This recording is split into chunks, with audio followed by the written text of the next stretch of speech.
Welcome back to the channel guys. आप सभी का स्वागत है जेआरएफ अड्डा प्लेटफॉर्म पे। मैं आयुषी आज आपके लिए लेके आई हूँ एक न्यू सीरीज की फर्स्ट वीडियो, जिसमें हम डिस्कस करने वाले हैं अबाउट बिजनेस इकोनॉमिक्स। जैसा कि आप सभी जानते हैं कि हमारा यूजीसी नेट एग्जामिनेशन होने वाला है जून 2024 में।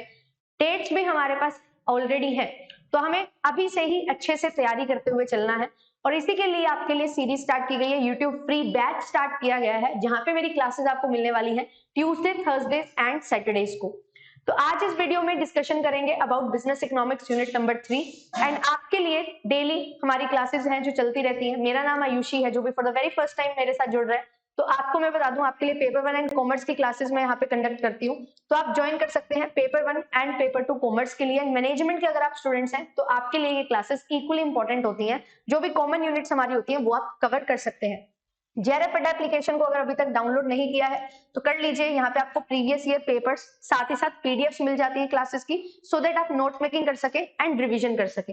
और अगर आप जून 2024 के लिए हमारे साथ मिलकर पढ़ना चाहते हैं, जुड़ना चाहते हैं, हमारे बैचेस में एनरोलमेंट लेना चाहते हैं, तो बैचेस स्टार्ट हो चुके हैं। Unit number 2 and unit number 8 मैं अभी कवर करवा रही हूँ। 2 यूनिट को साइमल्टेनियसली हम लेके चलते हैं और डिटेल में बिल्कुल अच्छे से कवर करते हुए चल रहे हैं। प्रैक्टिस सेशन भी आपके लिए लगाए जाते हैं, पीवाईक्यूज एमसीक्यू सॉल्विंग सेशंस होते हैं, डाउट क्लियरिंग सेशंस होते हैं, तो सारी चीजें यहाँ पे कवर करवाई जाती हैं। पेपर 1 के साथ साथ ये डिफरेंट पेपर 2 आपके लिए अवेलेबल है। अगर आपका पेपर 2 इनमें से है तो आप लोग ज्वाइन कर सकते हैं। ऑफरिंग क्या क्या है, पेड कोर्सेज में क्या क्या चीजें आपको मिलती हैं, जो ऐसी चीजें जो आपको खास बनाती हैं आपकी प्रिपरेशन को। तो यहाँ पे लाइव एंड रिकॉर्डेड सेशंस आपको मिलेंगे, जहाँ पे core content with practice with doubt clearing session solve होगा। टेस्ट सीरीज मिलेगी, जब हम रिवीजन करेंगे, रिवीजन करने के बाद मॉक टेस्ट लगाएंगे, तो टेस्ट सीरीज आपके पास है। हैंडबुक्स आपको मिल जाती है, हैंडबुक से क्या चीजें होती हैं, आप रिवीजन अच्छे से कर सकते हो। एंड आपको पूरा जो डिफरेंट बुक्स हमें पढ़नी पड़ती है उनका मटेरियल कंसोलिडेटेड फॉर्म में एक ही बुकलेट में आपको मिल जाता है, तो ये चीजें आपको हेल्प करती हैं। और ये अपडेटेड हैंडबुक्स आपको मिलने वाली हैं। जब सिलेबस अपडेट हो जाएगा तो वो सारी अपडेशंस भी आपको यहाँ पे प्रोवाइड की जाएंगी। क्रैश कोर्स रिवीजन कोर्स है, जब लास्ट का 1 मंथ या 1.5 महीना बचता है तो उस पॉइंट ऑफ टाइम पे आपके लिए रिवीजन कोर्स लॉन्च किया जाता है, तो वो भी आपको इसी कोर्स में मिल जाएगा। केवल पेपर 2 लेना चाहते हैं या केवल पेपर 1 लेना चाहते हैं, वो भी आप ले सकते हैं। विद हैंडबुक आपको पेपर 1 एंड पेपर 2 सेपरेटली भी मिल जाता है। ये प्राइजेस हैं, आप स्क्रीन पे देख पा रहे होंगे। कोड यूज करिएगा और ये कोड यूज करते ही मैक्सिमम डिस्काउंट आपको यहाँ पे मिल जाएगा। एंड अगर आप ज्वाइन करते हैं तो अभी ज्वाइन कर लीजिए, क्योंकि यहाँ पे अब 2 यूनिट्स हमारी ऑलरेडी कवर हो चुकी हैं, होने वाली हैं, तो आपके लिए चीजें इजी हो जाएंगी। अगर आप जितना जल्दी स्टार्ट करेंगे उतना जल्दी आपके लिए कवर करना सिलेबस को इजी हो जाएगा।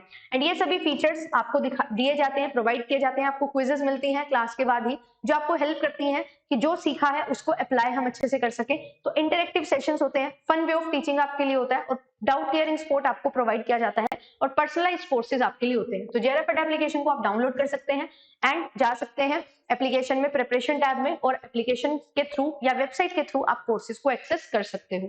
एंड ये हमारा टाइम टेबल है यूट्यूब का। पेपर 1 के लिए सुबह 8 बजे से 12 बजे तक क्लासेस होती हैं, एंड पेपर 2 के लिए भी आपके लिए डिफरेंट क्लासेस हमारी होती हैं। और मेरी क्लास जो रहेगी, यस 5 PM मेरी क्लास आपको मिलने वाली है ट्यूसडे, थर्सडे एंड सैटरडेज को। तो चलिए अब करते हैं अपना session start. Let's get started.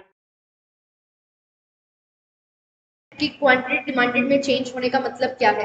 Quantity demanded में चेंज होने का मतलब है कि जब प्राइस ऑफ द कमोडिटी की वजह से कुछ चेंज होता है तो वो क्वांटिटी डिमांडेड में चेंज लेके आता है, प्राइस का बढ़ना या प्राइस का कम होना। बाकी जो फैक्टर्स हैं, अदर थिंग्स बीइंग कांस्टेंट, इसके लिए वर्ड यूज किया जाता है सेट्रिस पैरिबस, ठीक है। और ये किस तरीके से शो की जाती है, ये शो की जाती है by movement along the demand curve. आपका डिमांड कर्व सेम रहेगा, डिमांड कर्व में कोई भी चेंज नहीं आएगा। अब डिमांड कर्व आपका अगर इस तरीके से था तो वो अपवर्ड शिफ्ट होगा या डाउनवर्ड शिफ्ट होगा, ये चीज हम देखते हुए चलेंगे। इसे बोलते हैं movement along the demand curve, और ये क्वांटिटी डिमांडेड में जब चेंज आता है तब हमें देखने को मिलता है। फिर इसके बाद आता है चेंज इन डिमांड। जिस चेंज इन डिमांड किसकी वजह से होता है, जो प्राइस के अलावा फैक्टर्स अफेक्ट करते हैं किसी डिमांड को, उनके वजह से। तो जैसे कि price of the related good, income of the consumer, taste and preferences of the consumer, and इसके साथ साथ expectations of the consumer in the near future क्या होने वाली है, वो सारी चीजें यहाँ पे इफेक्ट डालती हैं।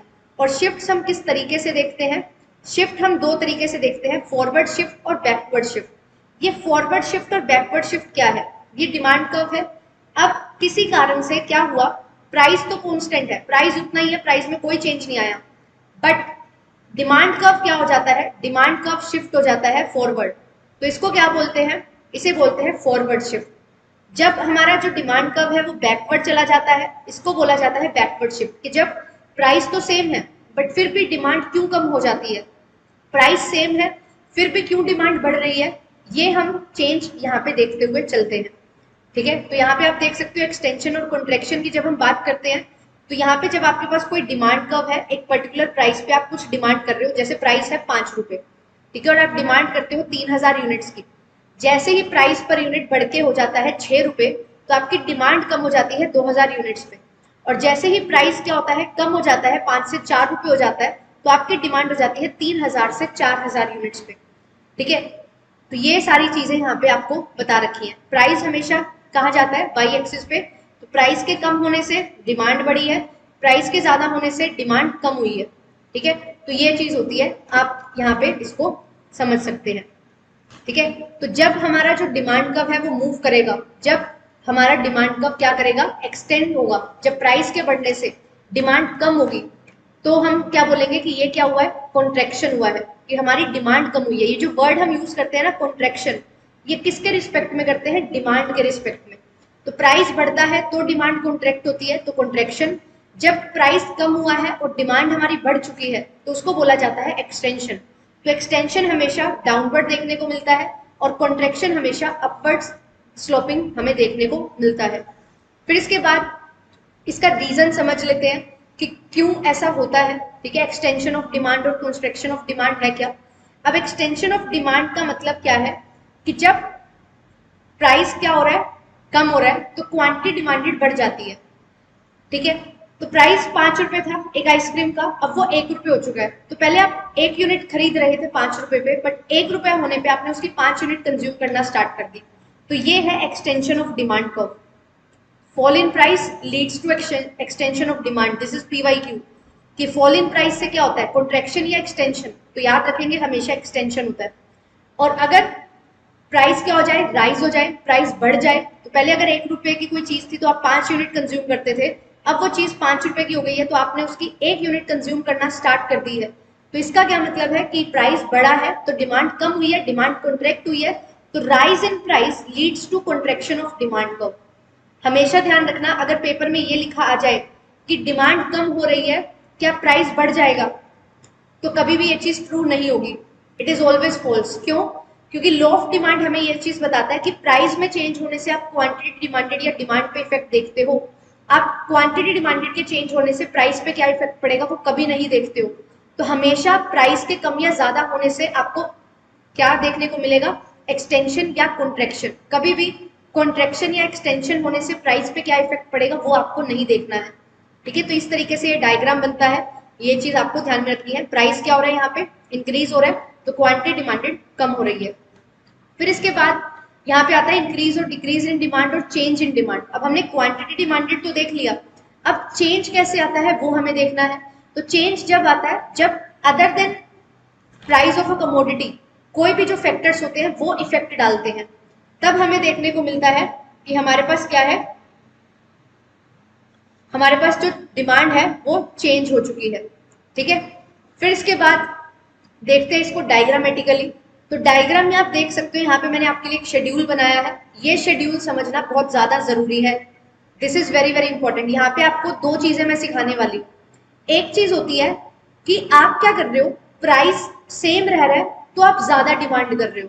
ठीक है, ये चीज हमें बहुत सबको अच्छे से याद है। बट एक सिचुएशन ये भी हो सकती है कि जब प्राइस ज्यादा हो जाए और आपकी डिमांड सेम रहे, ये भी इंक्रीज इन डिमांड का ही केस है। ध्यान रखेंगे इस चीज का, जब प्राइस सेम है डिमांड ज्यादा हो रही है, इसका मतलब कि इंक्रीज इन डिमांड हो रही है। प्राइस तो सेम है, अदर फैक्टर्स की वजह से आप ज्यादा डिमांड करना स्टार्ट कर देते हो। दूसरा केस यहाँ पे आता है कि जब आपका प्राइस है वो बढ़ गया बट आपने डिमांड को चेंज नहीं किया, तो ये भी इंक्रीज इन डिमांड का ही केस है। क्यों, क्योंकि लॉ ऑफ डिमांड बोलता है कि जब प्राइस बढ़ता है ना तो आपको क्वांटिटी डिमांडेड कम कर देनी चाहिए, बट आपने नहीं की, जिसकी वजह से यहाँ पे हम ये मान के चलेंगे कि हमारी उस पर्टिकुलर प्राइस पे डिमांड ज्यादा हो चुकी है। क्योंकि यूजुअली क्या हो रहा था, 3 रुपए की चीज पे 3 यूनिट्स की डिमांड की जा रही थी, 4 रुपए की जब चीज हो जाती थी तो 2 रुपए की डिमांड हो जाती है। बट मैंने अभी भी, सॉरी 2 रुपए की डिमांड नहीं, 2 यूनिट्स की डिमांड हो जाती है। तो मैंने अभी भी अगर 3 यूनिट्स की डिमांड रखी है, इट मीन्स कि जो डिमांड 2 यूनिट्स हो जाती थी वो अभी 3 यूनिट्स है, तो डिमांड में इंक्रीमेंट हुआ है। तो ये केस भी आपको ध्यान में रखना है, यहाँ से भी क्वेश्चंस बन जाते हैं। This is also very important. ठीक है, तो ये दोनों केसेस आपको ध्यान में रखने हैं। और डायग्रामेटिकली हम इसको कैसे शो करते हैं, ग्राफ में किस तरीके से शो किया जाता है, तो ग्राफ में आप इसको फॉरवर्ड शिफ्ट करके दिखाते हो।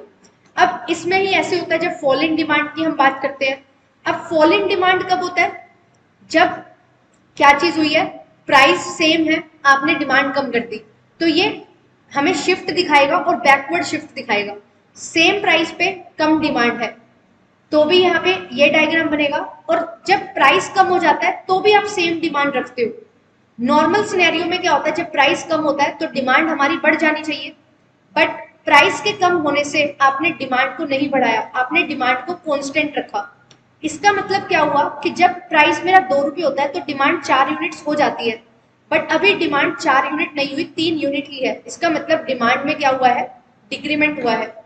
तो यहाँ पे भी जो कर्व होगा वो बैकवर्ड शिफ्ट करेगा, और क्वांटिटी डिमांडेड हमारी क्या रहेगी, कांस्टेंट रहते हुए भी कम हो जाएगी। किस प्राइस पे, जो प्राइस कम हुआ है उसके रिस्पेक्ट में। तो ये दोनों केसेस यहाँ पे बहुत ज्यादा इंपॉर्टेंट हो जाते हैं। ठीक है, फिर इसके बाद क्वेश्चन कहाँ से बनता है, क्वेश्चन बनता है कि क्यों डिमांड डिक्रीज होती है और क्यों डिमांड इंक्रीज होती है। जून 2023 क्वेश्चन आया था यहाँ से। तो कारण क्या है, हमने अभी पढ़ा कि हमारे पास, हमने कल भी पढ़ा था कि फैक्टर्स होते हैं। ठीक है, कौन कौन से फैक्टर्स होते हैं, price of the related good और price of the commodity, income of the buyer, taste and preferences और एक्सपेक्टेशंस। ठीक है, ये डिमांड को फ्लक्चुएट करते हैं। अब हमने पढ़ा कि जब क्वांटिटी डिमांडेड होती है वो सिर्फ प्राइस की वजह से होती है, जिसमें मूवमेंट हमें दिखाई देती है कर्व में, बट जो शिफ्ट आता है वो इन सभी कारण की वजह से आता है, रीजंस की वजह से आता है। तो ये क्या क्या कारण है, तो अब डिक्रीज होगी अगर डिमांड तो क्या क्या कारण होंगे उसके। इनकम है जो कंज्यूमर की, वो कम हो गई है। पहले कंज्यूमर की इनकम 100 रुपए थी, अब उसकी इनकम 50 रुपए रह गई है। आपके प्रोडक्ट का प्राइस पहले भी 10 रुपए था, अब भी 10 रुपए है। पहले वो पर्सन क्या करता था, 5 यूनिट्स खरीद लेता था आपके प्रोडक्ट की 10 रुपए प्राइस पे। अब क्योंकि उसकी इनकम कम हो चुकी है, अब उसकी परचेजिंग पावर कम हो चुकी है, तो अब वो उसी सेम प्राइस पे भी क्या करता है, 2 यूनिट्स ही परचेज करता है प्रोडक्ट की। तो ये क्या है, कारण है कि डिक्रीज इन डिमांड होगा। सब्सटीट्यूट गुड्स का प्राइस कम हो चुका है।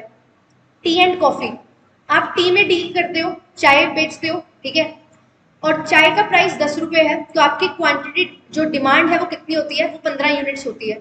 अब हुआ यूं कि जो कॉफी का प्राइस 15 रुपए था वो 10 रुपए पे आ गया, तो जो लोग अब टी परचेज कर रहे थे ना, वो कॉफी पे शिफ्ट हो गए।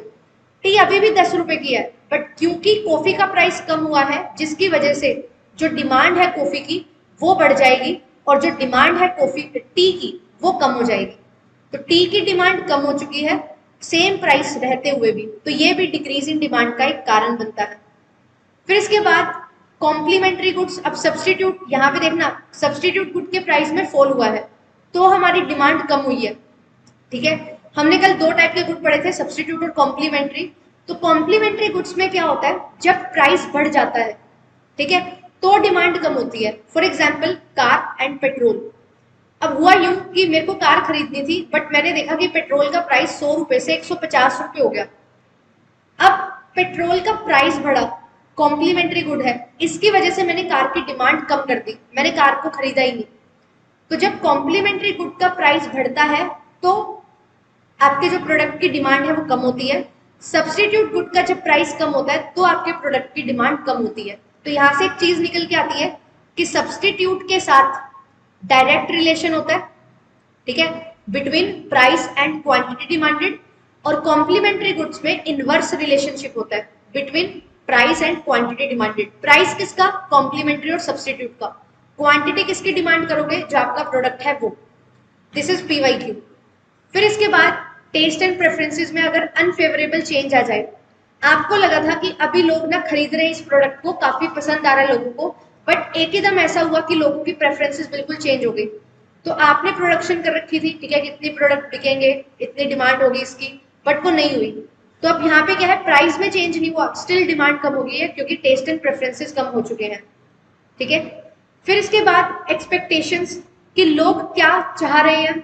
लोगों को ऐसा लग रहा है कि फ्यूचर में प्राइसेस क्या हो जाएंगे, कम हो जाएंगे। तो वो क्या सोचते हैं कि अभी खरीदने का कोई फायदा नहीं है, फ्यूचर में और भी सस्ता सामान मिलेगा तो फ्यूचर में खरीद लेंगे। तो एक्सपेक्टेशंस की वजह से भी डिक्रीज इन डिमांड हमें देखने को मिलता है। और कौन सी एक्सपेक्टेशंस, कि प्राइस हमारा फॉल होगा। क्वेश्चन यहाँ से बनते हैं, हमें ये 5 फैक्टर्स तो पता है, बट क्या चीज होगी इनमें, ये चीज हमें पता होना चाहिए। फिर हमने मार्केट डिमांड में 2 फैक्टर और पढ़े थे, पॉपुलेशन साइज और डिस्ट्रीब्यूशन ऑफ इनकम। तो जब अब पॉपुलेशन अगर कम हो जाएगी तो डिमांड भी उस चीज की क्या हो जाएगी, कम हो जाएगी। तो ये कारण है डिक्रीज इन डिमांड के। फिर इंक्रीज इन डिमांड कब होगा, तो जो कारण हमने पढ़े डिक्रीज इन डिमांड के, उनका अपोजिट चेंज यहाँ पे जब आएगा तो इंक्रीज हो जाएगा। इनकम इंक्रीज होगी तो increase in demand, substitute product का प्राइस बढ़ेगा तो हमारे प्रोडक्ट की डिमांड बढ़ेगी, कॉम्प्लीमेंट्री गुड्स का प्राइस कम होगा तो हमारे प्रोडक्ट की डिमांड बढ़ेगी। चेंजेस जो है वो फेवरेबल हो जाएंगे। हमने सोचा था कि हमारी जो डिमांड है वो सिर्फ 10-15 यूनिट से बढ़ेगी या लोग ज्यादा खरीदेंगे, बट लोगों को बहुत ज्यादा अच्छा लगा प्रोडक्ट आपका, तो उन्होंने क्या किया, डिमांड ज्यादा करनी स्टार्ट कर दी। प्राइस आपने चेंज नहीं किया, स्टिल लोग ज्यादा खरीद रहे हैं क्योंकि उनको पसंद ज्यादा आ रही है कोई चीज। फिर आपको ऐसा लगता है एज अ कंज्यूमर कि फ्यूचर में प्राइस बढ़ जाएंगे तो अभी खरीद लो, ठीक है। तो फ्यूचर की परचेज भी आप अभी कर लेते हो प्रेजेंट टाइम में, तो डिमांड बढ़ जाती है। तो ये भी एक कारण होता है इंक्रीज इन डिमांड का। और जब पॉपुलेशन इंक्रीज हो जाती है तो जो चीज पहले 2 लोगों को चाहिए थी अब वो 3 लोगों को चाहिए, तो डिमांड इसकी क्या हो जाएगी, बढ़ जाएगी, ठीक है। तो ये चीजें हमें यहाँ पे ध्यान में रखनी है। इनमें से क्या चीज आपको बताती है कि ordinary demand curve downward sloping होता है। कल हमने पढ़े थे कारण, कि क्या कारण होते हैं कि डाउनवर्ड स्लोपिंग डिमांड कर्व होता है। तो आपको बताना है इनमें से कौन से कारण है। 4 ऑप्शन है, मल्टीपल सिलेक्शन क्वेश्चन है, ठीक है। मैं इसका हिंदी में भी दिखा देती हूँ, हिंदी में भी रीड कर लीजिए। हिंदी में है क्वेश्चन, देखिए हिंदी में। नीचे की ओर ढलान क्यों होती है, क्यों ज्यादा प्राइस पे कम प्रोडक्ट की डिमांड होती है, कम प्राइस पे ज्यादा प्रोडक्ट की डिमांड होती है।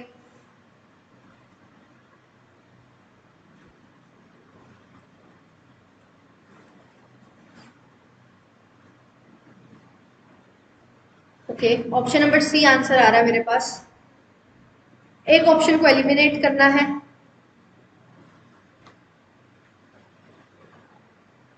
Income effect of a price change, तो बिल्कुल प्राइस जब चेंज होता है तो रियल इनकम क्या हो जाती है, चेंज हो जाती है। अगर प्राइस बढ़ेगा तो रियल इनकम कम हो जाएगी, प्राइस कम होगा तो रियल इनकम बढ़ जाएगी, जिसको हम परचेजिंग पावर भी बोलते हैं, है ना। फिर इसके बाद सेकंड है substitution effect of price change. तो बिल्कुल आपके प्रोडक्ट का प्राइस बढ़ा, ठीक है, तो जो दूसरा गुड है, सब्सटीट्यूट गुड है, उसकी क्वांटिटी डिमांडेड क्या हो जाती है, बढ़ जाती है। आपके प्रोडक्ट का प्राइस कम हुआ, सब्सटीट्यूट गुड का प्राइस क्या होता है, सब्सटीट्यूट गुड का प्राइस कम हुआ तो आपके प्रोडक्ट की क्वांटिटी डिमांडेड क्या हो जाती है, कम हो जाती है, ठीक है। तो हमने देखा था डायरेक्ट रिलेशन होता है यहाँ पे। तो सब्सटीट्यूट इफेक्ट आता है, इसी वजह से डाउनवर्ड स्लोपिंग डिमांड कम होता है।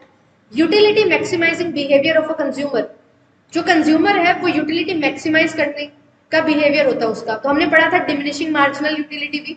और मैक्सिमाइजिंग बिहेवियर क्या होता है कि पर्सन चाहेगा कि जो वो प्रोडक्ट पे पैसा लगा रहा है वो उससे उसको मैक्सिमम यूटिलिटी मिले, ठीक है। तो इस वजह से भी क्या होता है कि जब हम किसी चीज को कम कंज्यूम करना स्टार्ट कर देते हैं तो उसके लिए हमारी जो इच्छा होती है वो बढ़ना स्टार्ट कर देती है। और जिस प्रोडक्ट को हम ज्यादा खरीद रहे होते हैं उसके लिए हमारी इच्छा होती है कि अब हमें इस प्रोडक्ट को नहीं लेना है।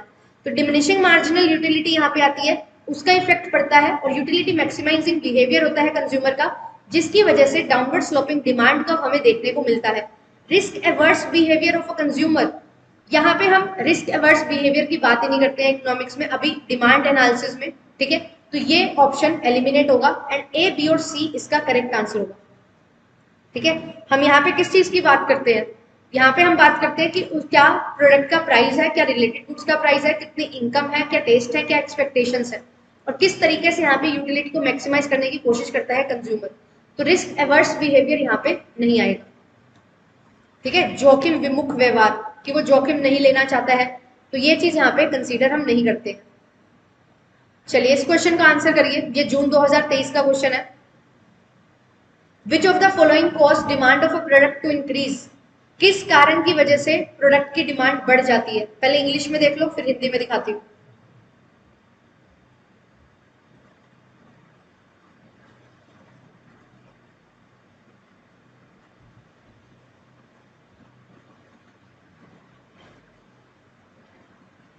एंड गाइस क्लास को शेयर कर दिया करो, ठीक है? एग्जामिनेशन अब बहुत करीब है।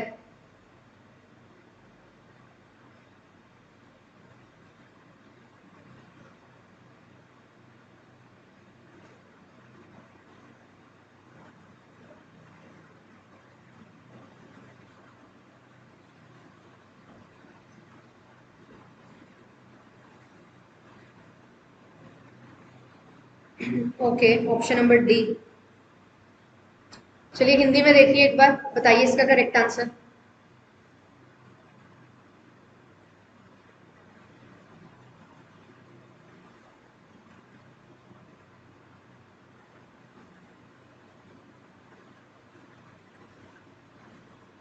अभी अभी हमने पढ़ा कि डिमांड है जो प्रोडक्ट की इंक्रीज होगी, तो अगर इनकम इंक्रीज होगी तो प्रोडक्ट की डिमांड ज्यादा होगी, बिल्कुल ये कारण होगा। जो प्राइस है सब्स्टिट्यूट का वो बढ़ जाएगा, सब्स्टिट्यूट का प्राइस बढ़ेगा तो लोग उस प्रोडक्ट को कम खरीदेंगे, हमारे प्रोडक्ट को ज्यादा खरीदेंगे। तो यस, जब सब्स्टिट्यूट का प्राइस बढ़ता है तो हमारे प्रोडक्ट की डिमांड बढ़ती है, क्योंकि इनके बीच में डायरेक्ट रिलेशन होता है। ये चीज हम पढ़ चुके हैं, तो ये भी होगा। फिर इसके बाद ऑप्शन नंबर सी देखिए, increase in the price of complement. जब कॉम्प्लीमेंट प्रोडक्ट का प्राइस बढ़ता है तो हमारे प्रोडक्ट की डिमांड कम हो जाती है, तो ये कारण नहीं होगा, सी नहीं होगा, ठीक है? एलिमिनेट कर दीजिए। फिर इसके बाद देखिए क्या है, an increase in the number of substitute. जब नंबर ऑफ सब्सटीट्यूट्स बढ़ जाएंगे तो क्या यहाँ पे हमारे पास यहाँ पे इंक्रीज होगी डिमांड? नहीं, डिक्रीज होगी। चॉइसेस जितनी ज्यादा बढ़ती है उतना ही हमारे पास क्या रहता है, स्कोप कम हो जाता है। अब एक पर्सन है, वो क्या है, उसकी मोनोपोली है, ठीक है? इससे समझो, मोनोपोली मतलब एक सिंगल सेलर है। अब वो प्रोडक्ट का प्राइस जितना मर्जी रखे उसकी डिमांड रहेगी। अब एक और पर्सन ऐड हो जाता है यहाँ पे, तो क्या करते हैं, अब ये दोनों नेगोशिएट करेंगे आपस में, ठीक है? ये अगर 10 रुपए प्राइस रखेगा, इसने 9 रुपए प्राइस रख दिया, तो लोग इसकी तरफ चले जाएंगे। ऐसे ही अब अगर जितने ज्यादा लोग जुड़ते जाएंगे, जितने ज्यादा सब्सटीट्यूट्स मिलते जाएंगे, तो उतना ही कंपटीशन बढ़ता जाएगा, और जो प्रोडक्ट की डिमांड है हमारी इंक्रीज नहीं होगी, हमारे प्रोडक्ट की डिमांड कंपैरेटिवली डिक्रीज हो जाएगी, रिलेटिवली, ठीक है? परसेंटेज वाइज अगर एक लोग पर्सन है तो 100% है, दो है तो 50%, तीन है तो 33%, चार है तो 25%। तो क्या हो रहा है, रिलेटिवली हमारी डिमांड कम हो रही है, ना कि बढ़ रही है, तो ये भी नहीं होगा। इंक्रीज टेस्ट ऑफ कमोडिटी, तो yes, for the commodity, commodity के लिए टेस्ट बढ़ चुका है लोगों का, तो लोग उस प्रोडक्ट को ज्यादा खरीदेंगे। तो ऑप्शन नंबर डी यहाँ पे बिल्कुल करेक्ट आंसर हो जाएगा, ठीक है? D is the very correct answer. Very good, सभी ने बिल्कुल करेक्ट आंसर दिया था। ए नहीं होगा, ठीक है ममता जी? ए नहीं, सी तो होगा ही नहीं। कॉम्प्लीमेंट का प्राइस बढ़ेगा, कार और पेट्रोल है, पेट्रोल का प्राइस बढ़ जाएगा तो आप कार की डिमांड कम कर दोगे ना, कि हम नहीं खरीद सकते अब कार, क्योंकि कार कैसे चलेगी, पेट्रोल से चलेगी। अगर पेट्रोल ही नहीं खरीद पा रहे हो तो कैसे कार को चलाओगे, ठीक है? चलिए नेक्स्ट क्वेश्चन देखिए, when consumer seeks to be different and exclusive, exclusive means कि मैं अलग हूं सबसे, ठीक है? By demanding less of a commodity as more people consumes it. जो लोग ज्यादा लोग खरीद रहे हैं किसी चीज को, हम उस चीज को नहीं खरीदेंगे। जो लोग किसी चीज को नहीं खरीद रहे हैं, हम उस चीज को खरीदेंगे। ये जो फिनोमिना होता है इसको क्या बोला जाता है? Bandwagon effect, snob effect, substitution effect, या price effect?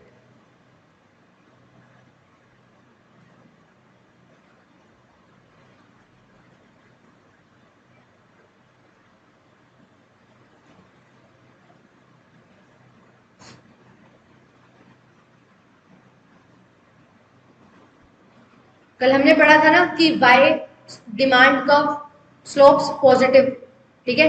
Y slope of demand curve is positive.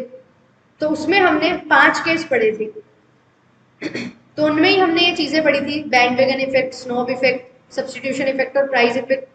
तो क्या क्या इफेक्ट यहाँ पे आएंगे, कि जब आप कम डिमांड करते हो किसी चीज की, क्योंकि बहुत लोग उस चीज को ऑलरेडी खरीद रहे हैं।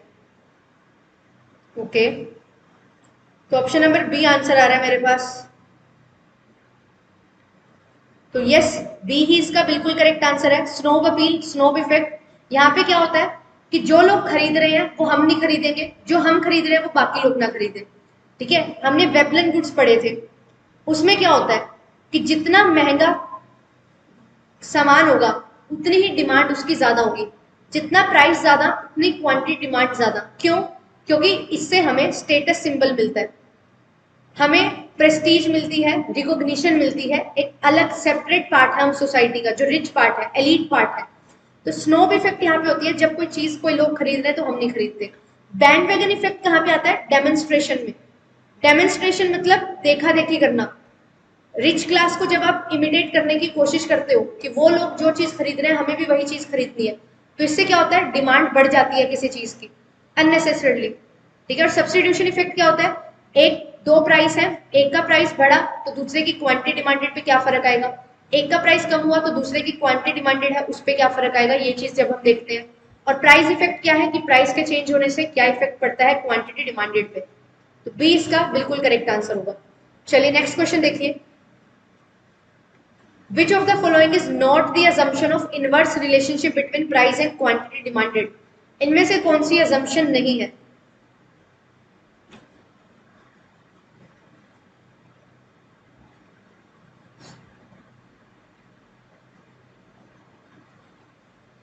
हमने कल पढ़ा था कि प्राइस और क्वांटिटी डिमांडेड में इनवर्स रिलेशनशिप है, और ये इनवर्स रिलेशनशिप के चलते हमने कुछ assumptions पढ़ी थी, कुछ आधार पढ़े थे इसके।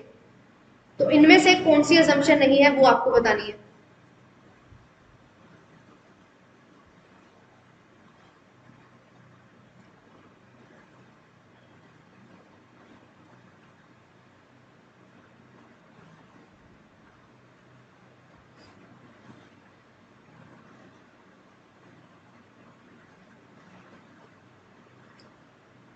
तो हम 5 फैक्टर्स लेके चलते हैं इंडिविजुअल डिमांड कर्व में। Price of the commodity, price of related good, income of buyer, taste and preferences और एक्सपेक्टेशंस। तो ये सारी चीजें क्या होती है, हम क्या पढ़ते हैं कि प्राइस और क्वांटिटी डिमांडेड में इनवर्स रिलेशनशिप होगा जब ये सारे फैक्टर्स क्या रहेंगे, कांस्टेंट रहेंगे, चेंज नहीं होंगे। तो income of the consumer remain same, बिल्कुल। No change in the scale of preference, taste और प्रेफरेंस चेंज ना हो, बिल्कुल। और सब्स्टिट्यूट गुड का प्राइस चेंज ना हो, तो यस, ये तीनों अजम्पशन है। बट इन्फ्लेशन रेट की कुछ अजम्पशन हम लेके नहीं चलते हैं, तो डी इसका बिल्कुल करेक्ट आंसर हो जाएगा। चलिए अब इस क्वेश्चन को सॉल्व करिए। लॉ ऑफ डिमांड कहाँ कहाँ पे फुल्ली एप्लीकेबल होता है? एप्लीकेबल मतलब इनवर्स रिलेशनशिप शो करेगा। तो हमने कल पढ़ा था कि कहाँ कहाँ पे इनवर्स रिलेशनशिप नहीं होता है, पॉजिटिव स्लोप होता है। उसके अकॉर्डिंग आपको यहाँ पे मैच करना है और आंसर बताना है इसका करेक्ट आंसर क्या होगा।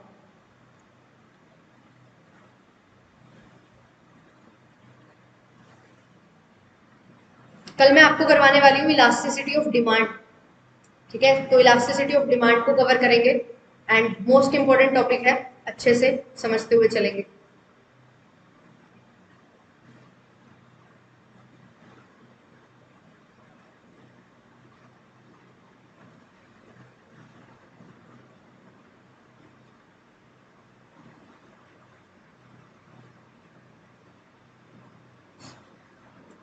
Law of demand is fully applicable, law of demand is not applicable और law of demand is partially applicable.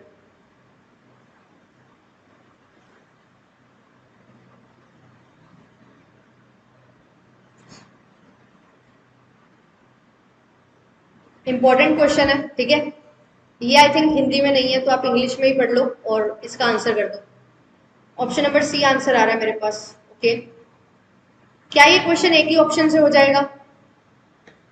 हमारे पास अलग टाइप के गुड्स होते हैं, नॉर्मल, वेबलन, गिफन, इंफीरियर। ठीक है, ये गुड्स होते हैं।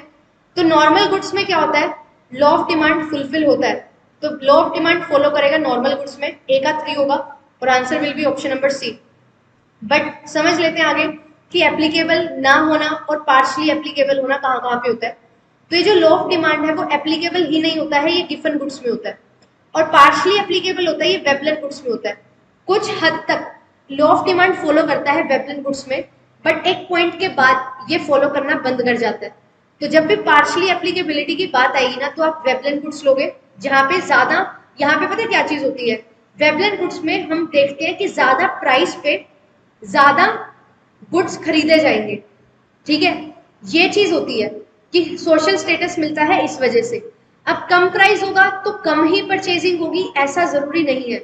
जो दूसरी काइंड क्लास के लोग होंगे ना, जो फॉर एग्जांपल लोअर क्लास होगी, लोअर मिडिल क्लास होगी, तो वो लोग क्या करेंगे, उन्हीं गुड्स को जो कम प्राइस हो चुका है जिनका और जो as a Veblen goods purchase किए जा रहे थे, उनको परचेज करना स्टार्ट कर देंगे, क्योंकि अब वो गुड्स उनकी रीच में आ जाएंगे। तो वेबलन गुड्स पे ना पार्शली एप्लीकेबल होता है लॉ ऑफ डिमांड। एक पॉइंट ऑफ टाइम पे तो होगा, बट फिर नहीं होगा। तो वेबलन गुड्स में पार्शली एप्लीकेबिलिटी होती है, गिफन गुड्स में एप्लीकेबल ही नहीं होता है, ठीक है। कम प्राइस पे कम खरीदी जाती है चीज, ज्यादा प्राइस पे ज्यादा खरीदी जाती है, ठीक है।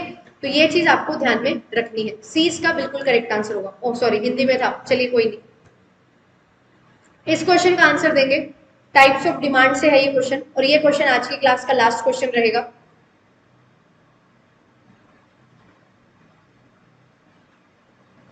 A commodity is used for multiple purposes, then the demand for it is known as।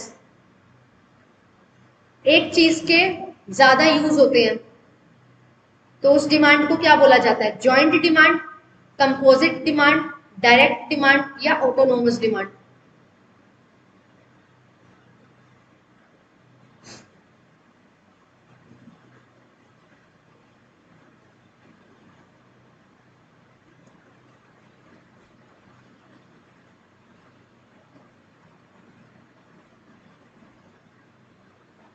एक चीज के एक से ज्यादा इस्तेमाल होना, सारे के सारे गलत।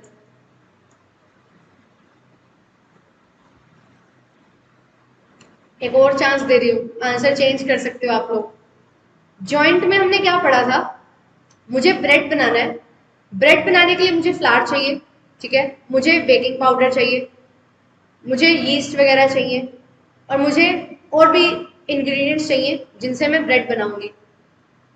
कंपोजिट डिमांड क्या होती है कि एक प्रोडक्ट ले रहे हो, उसके डिफरेंट डिफरेंट यूजेस हैं। जैसे फॉर एग्जांपल इलेक्ट्रिसिटी, आप इलेक्ट्रिसिटी घर में इलेक्ट्रिसिटी के लिए यूज कर सकते हैं, ठीक है। आप इलेक्ट्रिसिटी का यूज हम करते हैं ना, स्टीम इंजन में यूज करते हैं इलेक्ट्रिसिटी इंडस्ट्रियल यूज के लिए और रेजिडेंशियल यूज के लिए। इस पर्पज के लिए इलेक्ट्रिसिटी अलग अलग पर्पज के लिए यूज हो जाती है। मिल्क का एग्जांपल मैंने आपको कल दिया था, जिसमें हम मिल्क डिफरेंट डिफरेंट पर्पज के लिए यूज करते हैं। तो कंपोजिट डिमांड का मतलब होता है कि जब एक प्रोडक्ट के डिफरेंट यूजेस हो तो वो होती है कंपोजिट डिमांड, ठीक है। प्रोडक्ट एक ही है। जॉइंट डिमांड क्या होती है, एक प्रोडक्ट बनाने के लिए जो भी डिफरेंट चीजों की डिमांड होती है, दैट इज जॉइंट डिमांड, ठीक है। तो ये चीज हमें ध्यान में रखनी है, कंपोजिट, ठीक है। तो कंपोजिट डिमांड इसका करेक्ट आंसर होगा, ना कि जॉइंट डिमांड। तो B will be the correct answer, not A. काफी अच्छा क्वेश्चन है,